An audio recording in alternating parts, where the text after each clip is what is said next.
সময়টা ছিল একটা চাঁদনি রাতের, যখন চাঁদ তার সম্পূর্ণ আলো পাখি রাজ্যের উপর ফেলছিল। চারদিকে ঝকঝক করছিল। চাঁদের আলো সোনার ঘরের উপর পড়তেই সোনার ঘর আরো চকচক করছিল।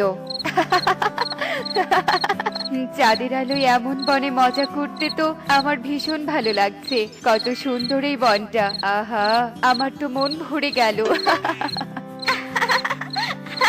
তুই একদম ঠিক বলেছিস। চল চল, আজ নদীর জলে সবাই মিলে স্নান করব। আর সই, তুই বরং সুন্দর একটা গান ধর, তোর তো গানের গলা ভীষণ সুন্দর। পরীরা চাঁদের আলোয় ভীষণ আনন্দ করতে থাকে, আর তারা গান গাইতে থাকে, আবার স্নান করতে থাকে নদীর স্বচ্ছ জলে। তারা ক্লান্ত হলে আবার তাদের সোনার ঘরে বিশ্রাম নিতে থাকে। প্রায় চাঁদনি রাতেই তারা এমন আনন্দ করত। এভাবেই রাত কেটে যায়। কালু দাদা, একটু আমাদের দিকটাও তো বিবেচনা করে দেখো।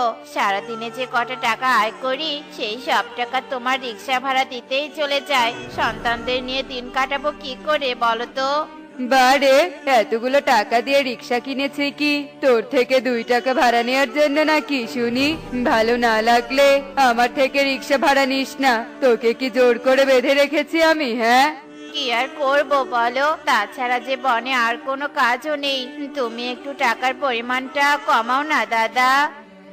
কানের কাছে ঘ্যান ঘ্যান করিস না তো, চলে যা এখান থেকে, নয়তো ঘাট ধাক্কা দিয়ে তাড়িয়ে দিব তোকে।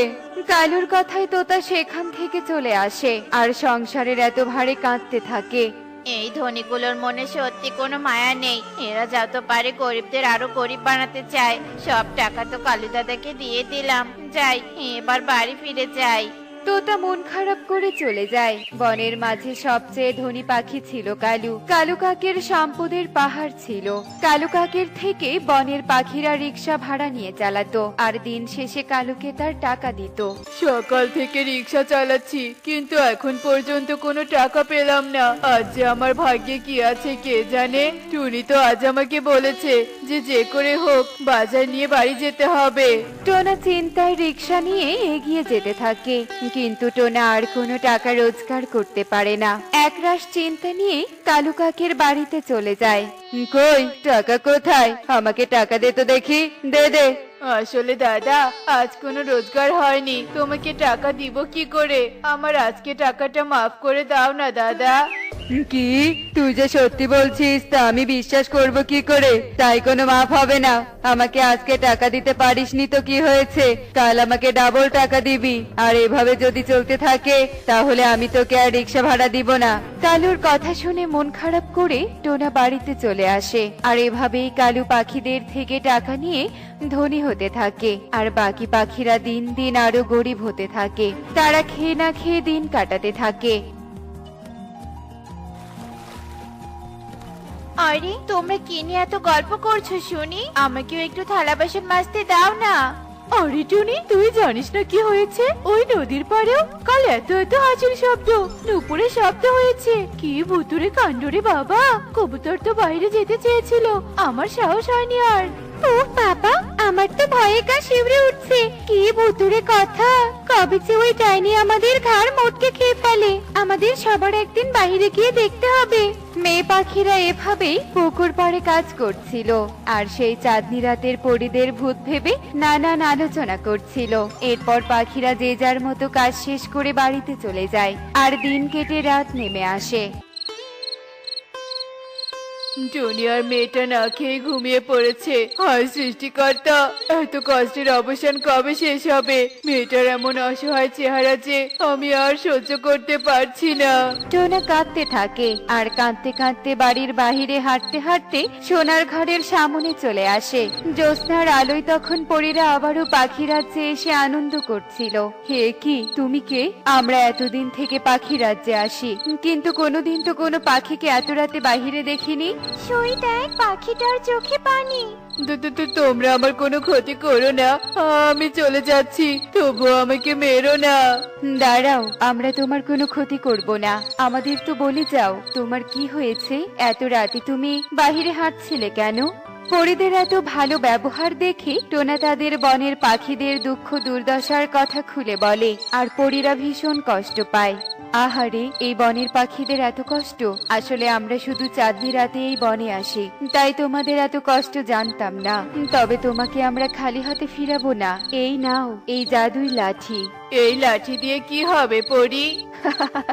এই লাঠি দিয়ে তুমি যাই চাইবে তাই পাবে, তবে সাবধান, লোভ করে যাবে না, আর ভুলেও চাঁদনি রাতে কিচ্ছু চাইবে না, তাহলে সর্বনাশ হবে। চাঁদনি রাত ছাড়া যখন যা ইচ্ছে চেয়ে নিও, আর এখন থেকে তুমি বনের পাখিদের সাহায্য করবে। তবে হ্যাঁ, আজ তো চাঁদনি রাত, শুধু আজ তুমি কিছু চাইতে পারো, এরপর আর কোনোদিনও চাঁদনি রাতে কিচ্ছু চাইবে না। আচ্ছা ঠিক আছে পরি, তোমাদের অসংখ্য ধন্যবাদ। এবার তবে আমি আসি। টোনা পরিদের থেকে উপহার পেয়ে ভীষণ খুশি হয়, আর খুশি মনে বাড়িতে চলে আসে।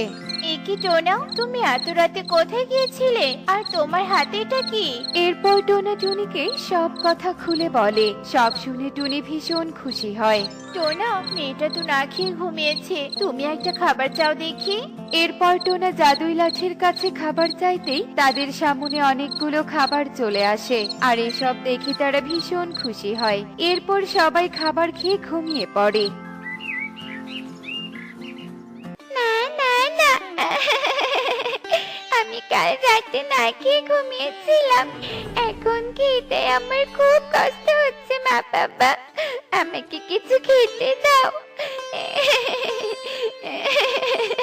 কবুতর, এভাবে আর কতদিন? আমাকে বলো তো শুনি, এভাবে রোজ রোজ না খেতে থাকতে যে আমার আর ভালো লাগছে না। তোমাদের আর কষ্ট করতে হবে না। এই দেখো, আমি তোমাদের জন্য খাবার নিয়ে এসেছি, তোমরা এগুলো ভাগ করে খেয়ে নাও। টোনা, তুই আমাদের জন্য এত কিছু করলি, সত্যি তোদের ঋণ আমি কোনোদিনও শোধ করতে পারবো না রে। ওসব কথা থাক, এই নাও এই টাকাগুলো। এই টাকা দিয়ে তুমি একটা রিক্সা কিনে নিও। এখন থেকে তোমাকে আর কষ্ট করে রোজগার করে কালু দাদাকে সব টাকা দিতে হবে না। কিন্তু টোনা, তুই এত টাকা কোথায় পেলি রে শুনি? সেসব কথা পরে জানবে দাদা, এবার তবে আমি আসি। টোনা চলে যায়, আর এরপর থেকে ওরা বনের সবাইকে সাহায্য করতে থাকে। টোনা নিজেও একটা সুন্দর বাড়ি বানিয়ে ফেলে। পাখিদের মাঝে সুখ শান্তি আনন্দ চলে আসে। কি ব্যাপার কাকুলি, আজকাল বনের পাখিরা দেখছি সবাই আনন্দ ফুর্তিতে ঘুরছে, আবার এখন আর কেউ আমার কাছে রিক্সা ভাড়া নেয় না। এভাবে চললে তো আমার লোকসান হয়ে যাবে। শুধু কি তাই কালু, শুনলাম টোনা নাকি বনের সবাইকে সাহায্য করছে। আবার দেখো, টোনা কত বড় একটা বাড়িও বানিয়েছে। না না না না, টোনা মনে হয় কোনো গুপ্তধন পেয়েছে। আমাদের যে করেই হোক জানতেই হবে। কাকুলি, আজ রাতেই আমরা যাব ওই টোনা টুনির বাড়িতে। কালু কাকুলি দুজন মিলে পরিকল্পনা করতে থাকে, আর রাতে চুপি চুপি তারা টোনা টুনির বাড়িতে যায়। সময়টা ছিল চাঁদনি রাত, চারদিকে চাঁদের আলো ছিল।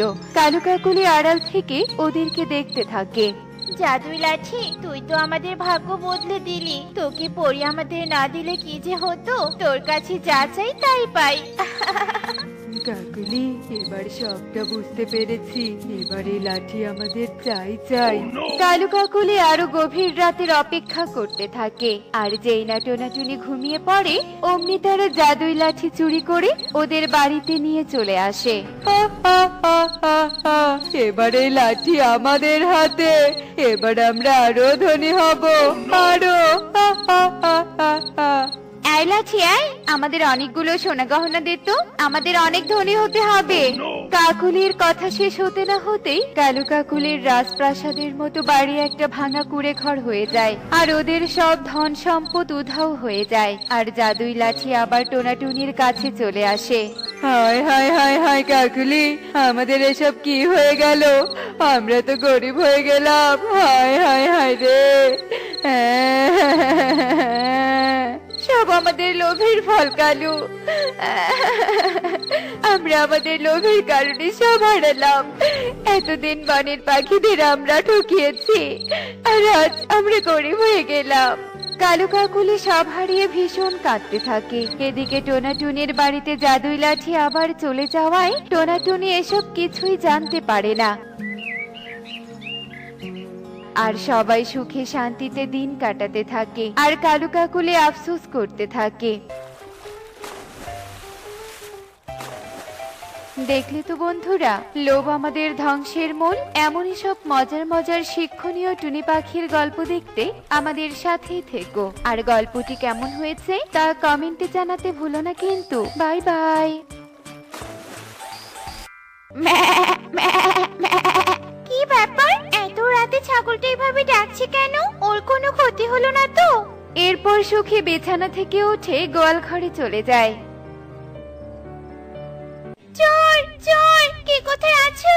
আমার ছাগলটাকে যে চোরে নিয়ে গেল। হায় হায় রে, আমার একই সর্বনাশ হয়ে গেল। এরপর সুখী তার ছাগল হারিয়ে কাঁদতে থাকে। আর এভাবে দেখতে দেখতে রাত কেটে সকাল হয়ে যায়।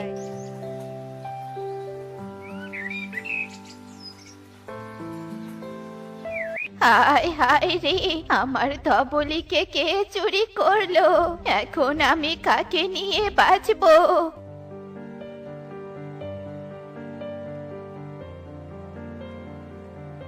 এই কি বুড়িমা, কাল রাতে চোর এসে তোমার ধবলিকেও চুরি করে নিয়ে গেছে। কাল রাতে যে আমার ছাগলও চুরি হয়ে গেছে। এখন থেকে আমাদেরকে সাবধানে থাকতে হবে।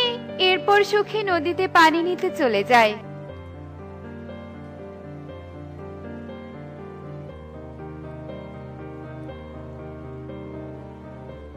আর এভাবে দেখতে দেখতে বেশ কিছুদিন কেটে যায়।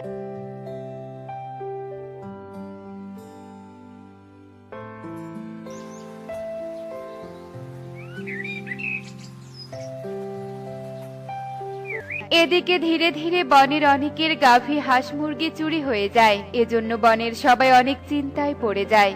শোন তোরা, আজ রাতে সবাই জেগে থাকবি, কারণ চোরকে আজ ধরতেই হবে। আর একবার যদি চোরকে ধরতে পারি তাহলে ওকে চিরদিনের জন্য উচিত শিক্ষা দিব। এরপর যে যার বাড়িতে চলে যায়। আর এভাবে দেখতে দেখতে রাত হয়ে আসে।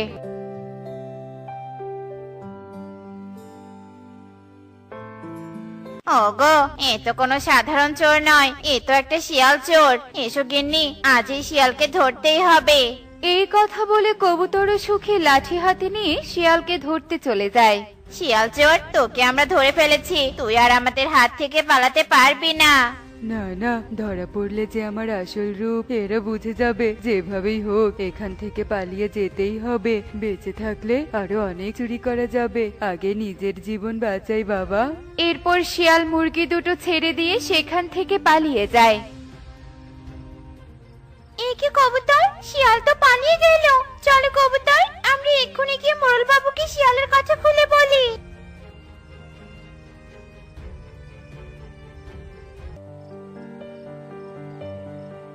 এ কি কাণ্ড, তোদের সাহস তো কম না। তোরা কিনা শিয়ালকে ধরার চেষ্টা করেছিস। শিয়াল তো খুবই শক্তিশালী, যদি সে তোদের কোনো ক্ষতি করত। শোন, আমি আজকে এই শহরের একটা পাখিকে ডাকবো, যে কিনা হিংস্র পশুদের খুব তাড়াতাড়ি শিকার করতে পারে। এরপর কবুতর ও সুখী মোড়লের বাড়ি থেকে চলে যায়। আর মোড়ল শহরের এক শিকারী পাখিকে ফোন করে ডাকে। আর বিকেলের মধ্যেই সে শিকারী পাখি বনে এসে যায়। এ কি, কারা তোরা? তোদেরকে তো চিনতে পাচ্ছি না। आप तो टोनी मैडम को यहाँ पे ডেকেছেন, इसलिए हम भी टोनी मैडम के साथ आ गया। এ কি বলে এই খরগোশ? ও আমার বিদেশি খরগোশ তো, তাই ওর কথা আপনি বুঝতে পারবেন না। আমি শহর থেকে এসেছি, আর আপনি আমাকেই ফোন করেছিলেন। ও হ্যাঁ, মনে পড়েছে। তা শোন টুনি, এই জঙ্গলের এক শিয়াল আমার বনের পাখিদের খুবই জ্বালাচ্ছে। তুই খুব দ্রুত ওই শিয়ালকে শিকার কর। এর জন্য আমি তোকে 5,000 টাকা দিব। আচ্ছা ঠিক আছে স্যার, আমি ওই শিয়ালকে খুব তাড়াতাড়ি শিকার করব। এরপর টনি ও খরগোশ জঙ্গলের ভেতরে চলে যায়। আর এদিক সেদিক ঘুরে শিয়ালকে খুঁজতে থাকে। আর দেখতে দেখতে রাত হয়ে যায়।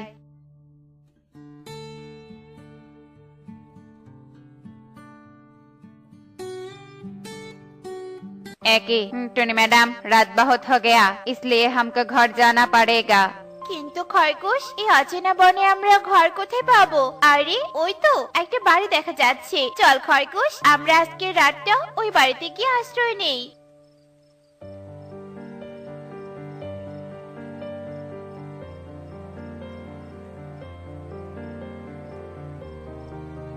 এই সোনার গাজর খেয়ে আমি কিছুক্ষণের জন্য আবারও শিয়ালের রূপ ধারণ করব আর আবারও বনের সবার হাঁস মুরগি গরু ছাগল সবকিছু চুরি করে নিয়ে আসব।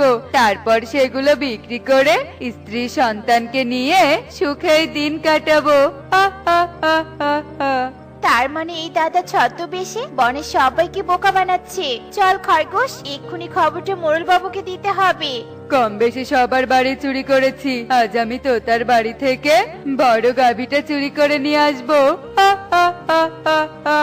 টুনি ও খরগোশ কালুর সমস্ত কথা শুনতে পায় আর তখনই গিয়ে মোড়লকে সব কথা খুলে বলে। এরপর বনের সবাই মিলে তোতার বাড়ির আশেপাশে লুকিয়ে থাকে আর কিছুক্ষণ পরে শিয়াল রূপে কালু তোতার বাড়িতে আসে। ঠিক তখনই বনের সবাই শিয়ালকে চারপাশ থেকে ঘিরে ধরে। এ কি, সবাই আমাকে এভাবে ঘিরে ধরেছে কেন? তবে কি এরা আমার চালাকিটা বুঝতে পেরেছে নাকি?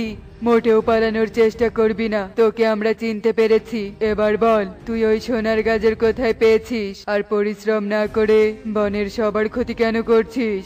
তোমরা আমাকে মাফ করে দাও, আমি একদিন কাজ থেকে বাড়ি ফিরছিলাম। মুক্ত করো আমাকে, মুক্ত করো। এখানে থাকতে যে আমার দম বন্ধ লাগছে। মুক্ত করো আমাকে, মুক্ত করো। কি ব্যাপার? এই হাড়ির ভেতরে কে যেন কথা বলছে? ধন্যবাদ তোমাকে, আমার চিরশত্রু আমাকে এই হাড়িতে বন্দি করে রেখেছিল। তোমাকে অনেক ধন্যবাদ যে তুমি আমাকে মুক্ত করেছো। এই নাও এই সোনার গাজর। সোনার গাজর? এটা বিক্রি করলে তো আমি অনেক ধনী হয়ে যাব। না, এই সোনার গাজর তুমি বিক্রি করতে পারবে না। এটা একটা জাদুর সোনার গাজর। এই গাজর খেলে তুমি কিছুক্ষণের জন্য যে কোনো কিছু রূপ ধারণ করতে পারবে।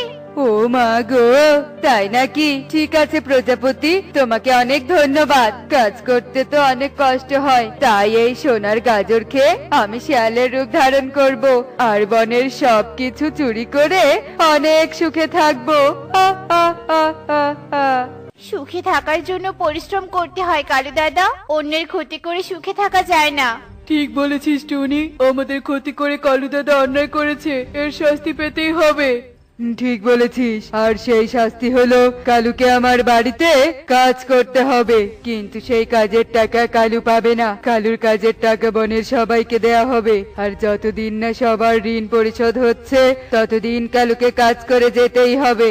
হ্যাঁ হ্যাঁ, ঠিক ঠিক। ধন্যবাদ টুনি, তোর জন্য আমরা কালুর চালাকি ধরতে পেরেছি, তাই তোকে 5,000 নয়, তোকে 10,000 টাকা দেব।